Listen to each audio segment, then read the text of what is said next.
Hi and welcome back. I just spent a year traveling full-time, mainly in Europe and the UK, and today I'm going to break down the costs for the whole year of traveling full-time. If you're new here, my name is Kyria, and in 2024, I retired early to pursue a life of full-time travel and adventure. So let's get started. I'm going to start off by going over where exactly I went and how I got from place to place, so when I go over some of these costs, you'll have an idea of what that entailed. The beginning of the year started in Germany, and from there, I took a train to France, where I stayed for about 40 days. From there, I flew to Krakow, where I stayed 7 days, and then I flew to Amsterdam, where I stayed 5 days. I took a train to Brussels, where I stayed 2 nights, and then I flew to Spain, where I stayed 27 days.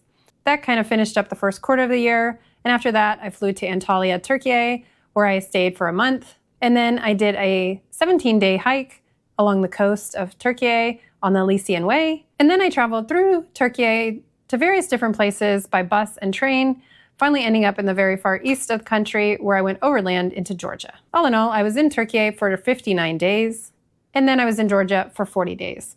Georgia included one 28-day stay in Tbilisi, plus a little bit of faster travel at the very beginning from place to place. When I was in Tbilisi, I also did a little bit of a side trip over to Yerevan for 4 days, but I didn't give up my apartment in Tbilisi during that time.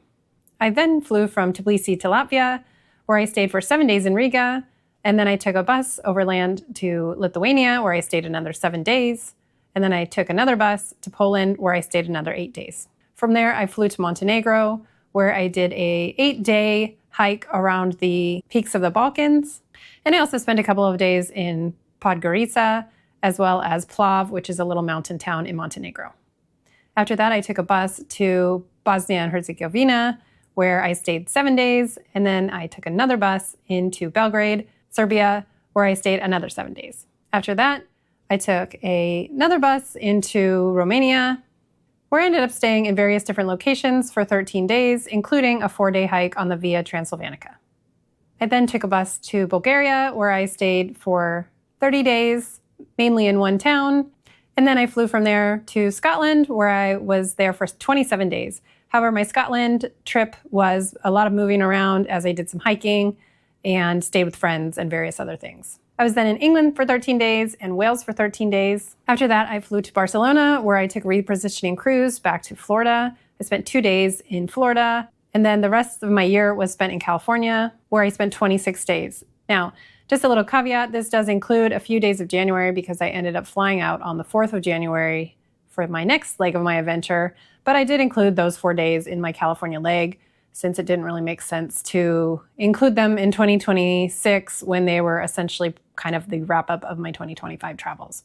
So all in all, the total amount of days that I'm going to be using is 369 days because of those extra 4 days. So now that I've gone over all of that, you may be wondering, I thought you were doing slow travel. Well, this year kind of morphed a little bit, and it was going to be a year of mostly slow travel, but it ended up being a little bit different. So basically, all in all, there were 5 different occasions where I spent 1 month in one place.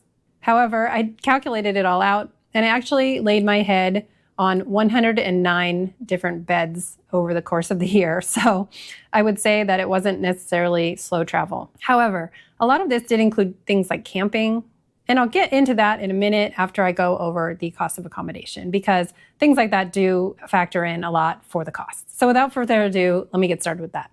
My total cost of accommodation for the year was $11,925. This comes out roughly on average to about $32 a night. But if you remove all of the places that I didn't pay for, so for instance, camping, staying with friends, hotel nights using points, and things like that, it ends up being a per day cost of about $43 for anything that I did have to pay for. I will be going over the free hotel nights and talking a little bit about the value of those at the end, so stay tuned for that.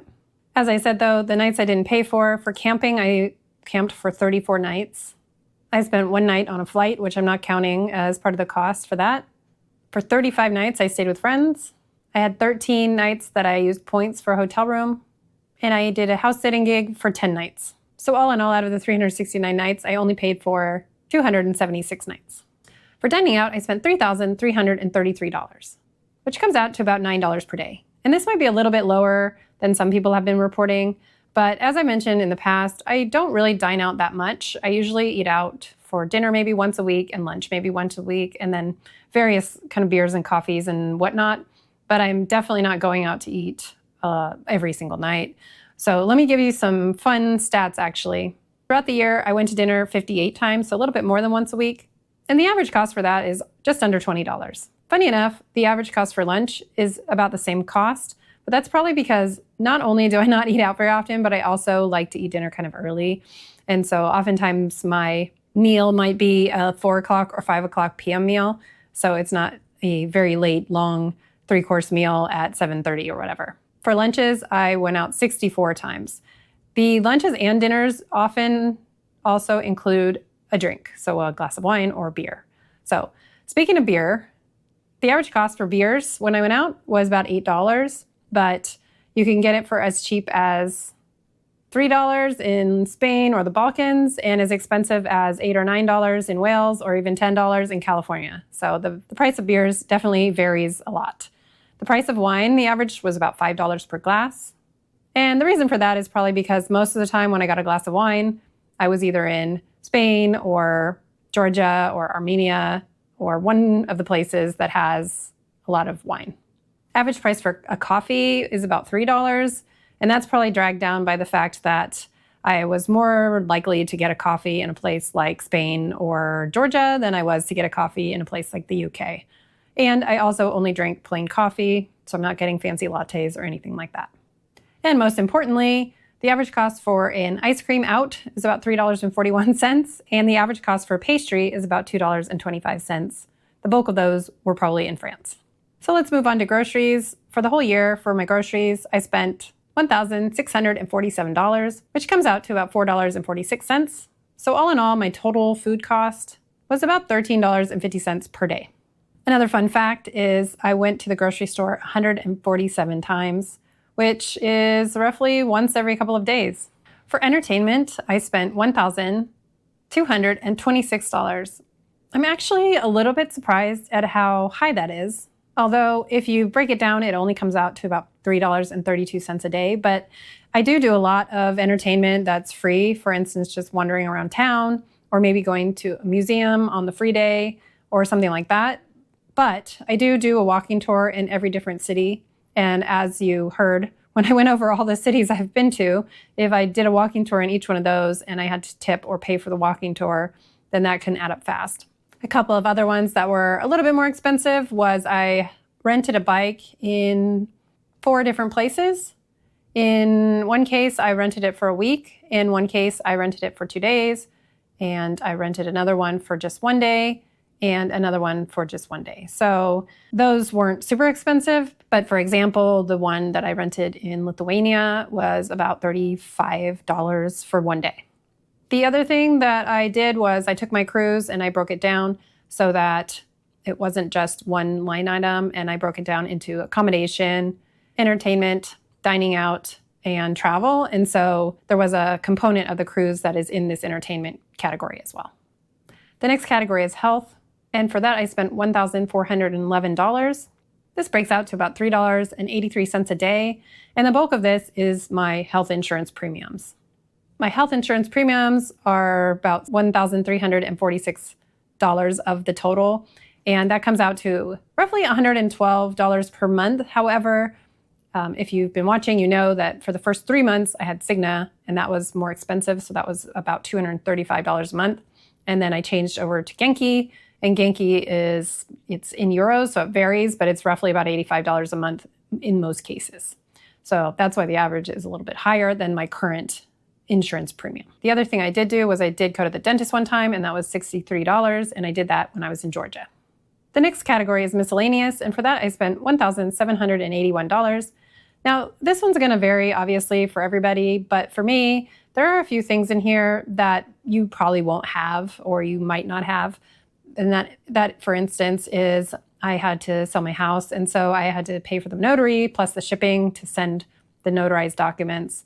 I got a new passport this year. So then I have various fees, such as tax preparation fees in this category, because they are something that I do have to pay for every year, but they will vary from person to person. So for the miscellaneous category, I would say Your category will vary. However, mine came out to about $4.83 per day. Another one that might vary for most people is shopping. For shopping, I spent $2,456. And what this includes for me, just so you can have an idea for yourself, was some camping gear because I didn't want to carry my camping gear from home around all the time. So I ended up buying some camping gear in order to do some of the backpacking that I did. It also included some clothing, which was basically just some things that I needed to update. I did buy 3 separate pairs of shoes throughout the year, so it includes those 3 pairs of shoes. And then, of course, electronics, which seemed to be a never-ending category for me. In 2025, I had to buy a new phone. I also had to buy some extra external storage. So the electronics category, it seems like no matter what I do, there's something I have to replace every year. The next category is transportation, and for that, I spent $2,134. This category includes any transportation within the city that I'm in, any on-land, overland transportation to the cities, so that includes any longer distance buses or trains, and it also includes any gas or car maintenance if I rented a car or borrowed a car. It also includes car rentals as well, and of course it includes ride shares, ferries, and I did rent a bike one time, like one of those hourly ones, so I put that in this category. But for all of those things totaled up, it cost about $5.78 per day. The next category is travel, and I will be going over the flights in a little bit more detail in a minute, but for now, the total I spent on travel was $1,182, and that included 10 separate flights and a cruise. So like I said, I prorated the cruise out, so I did prorate a little bit of the cruise into the travel category because it was my way of getting back home, and so I thought that that would be the best place for me to put it. The last category is utilities, and for this I spent $1,295, and I'm going to break this one down because this is something that will definitely be something that you need to consider, but it's going to be a little bit different for each person, so I want you to know what I actually spent. The first thing is credit card fees, and for that I spent $959. I will be talking about this a little bit more in a minute when I talk about the points. The next one, I have Microsoft 365, and that's $70 a year. For my phone, I spent $136, and that included any basic service plus any additional eSIMs that I needed for any location, and or I did also get one for the cruise so that I could have data while I was at sea. The last one is subscriptions. For that, I spent about $130. I don't have any streaming subscriptions, but I do have a Garmin subscription, which basically is like a satellite messenger. And I do have a NordVPN subscription, which is what I use to protect my computer when I'm traveling. I also have subscriptions for trusted house sitters and a GoPro Cloud. So that's what that includes. And now, drum roll please, the final number. So as you know, my goal is to stay under about $80 a day, which in this case, for the 369 days that I'm covering, would be $29,520. So the total amount that I spent was $28,391, which means I was under budget about $1,100 essentially. So I'm very happy about that, but I think that the reason I was able to be under budget was because I used a lot of points for things. So that's what I'm going to go over now. So all in all, I spent 13 different nights at hotels that I used either points or a certificate for. So in case you're unfamiliar, if you have a credit card that's for a hotel, generally you get 1 free night certificate. And I have a Marriott credit card and an IHG credit card. So I have 1 free night certificate for each of those. So basically for those 13 nights, I used 207,000 points. So in that case, if you value those points at 1 cent each, which is kind of a general consensus of what you can do to estimate, then that would have been a savings of about $2,070. However, I actually looked at the price of what these places would have cost actually, and that would have been $2,199. So that's not a huge difference. Now let's talk about flights. So I took 10 flights. 5 of them I paid for on my own, and then 5 of them I used points for. So all in all, for those 5 flights, I used about 103,000 points. So once again, if we value these points at 1 cent each, that would be $1,031. However, when I booked these flights, I made a note of what the actual price would have been, and that would have been $2,015. So basically, at the low end, these points saved me, let's just say, $3,100, or at the high end, about $4,200. Now let's go back to the credit cards. The fees total $959. So on the low end, if you net it out, the total savings is about $2,140. And on the high end, if you net it out, the total savings is about $3,255.